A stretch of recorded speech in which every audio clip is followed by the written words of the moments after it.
Iran पर बहुत बड़े हमले की तैयारी में है अमेरिका। ये इस वक्त की सबसे बड़ी खबर।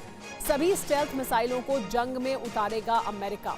सभी जासम क्रूज मिसाइलों से ईरान पर हमले संभव हैं। ब्लूमबर्ग के हवाले से ये बड़ी खबर सामने आई है, जिसमें कहा जा रहा है कि सभी जासम क्रूज मिसाइलों से ईरान पर हमला कर सकता है अमेरिका। अपनी पूरी ताकत को युद्ध के मैदान में झोंकने वाला है। तो ईरान पर अमेरिका मिसाइल वर्षा करने वाला है। ईरान पर होने वाली है मिसाइल वर्षा अमेरिका द्वारा। ईरान पर ये बहुत बड़े हमले की तैयारी है। लॉन्ग रेंज स्टेल्थ मिसाइलों से ये हमले होंगे। सभी स्टेल्थ मिसाइलों का इस्तेमाल संभव है। जाज़म जैसी लॉन्ग रेंज मिसाइलों से यह हमला किया जा सकता है। पहले 30 दिन में 1000 जाज़म मिसाइल का इस्तेमाल होगा। बड़ी बात क्या है वो समझिए। F-15E की तबाही के बाद अमेरिका बहुत सतर्क है। अब कम नुकसान चाहता है अमेरिका। जाज़म जैसी मिसाइलों से कम नुकसान की आशंका है। जाज़म की ताकत क्या है वो भी जान लीजिए। दुश्मनों के रडार इसे पकड़ नहीं पाते हैं। सैकड़ों मील दूर से तबाही की क्षमता रखती हैं ये मिसाइलें। पायलटों को कम खतरा होता है। दुश्मन के क्षेत्र में अंदर तक हमला हो सकता है। 600 मील दूर से हमला करने में सक्षम हैं। यानी जिस तरह की स्थिति पैदा हुई जिसमें अमेरिका के फाइटर पायलट को बाहर निकालना पड़ा ईरान से, अब उस तरह की स्थिति ईरान में नहीं चाहता है अमेरिका, और इस वजह से इन मिसाइलों का इस्तेमाल कर सकता है।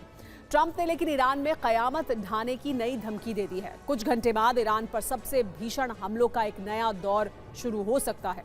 आशंका है कि अमेरिका ईरान के एनर्जी ठिकानों पर बड़े हमले कर सकता है ताकि पूरे देश की बिजली और सप्लाई ठप हो जाए।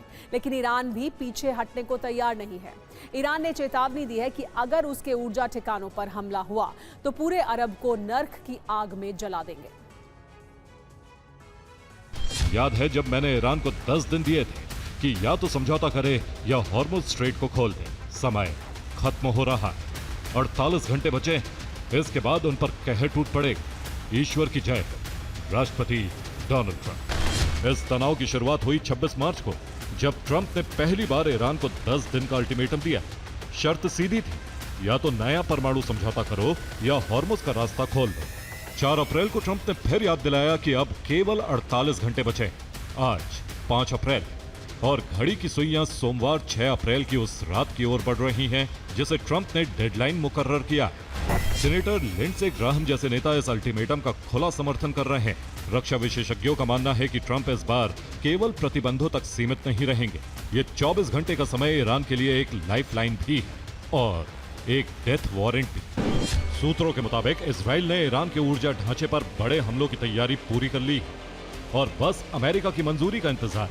मतलब साफ है, जैसे ही डेडलाइन खत्म होगी अगला कदम सीधा एक्शन का हो सकता है।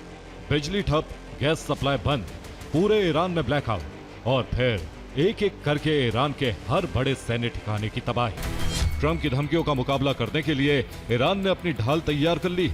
अब हॉर्मुज़ से गुजरने वाले हर जहाज से टोल टैक्स वसूला जाएगा। अमेरिकी और इजरायली जहाजों के लिए इस रास्ते पर नो एंट्री होगी और ईरान ने धमकी दी है कि अगर अमेरिका ने हमला किया तो पूरे अरब को नर्क बना देंगे।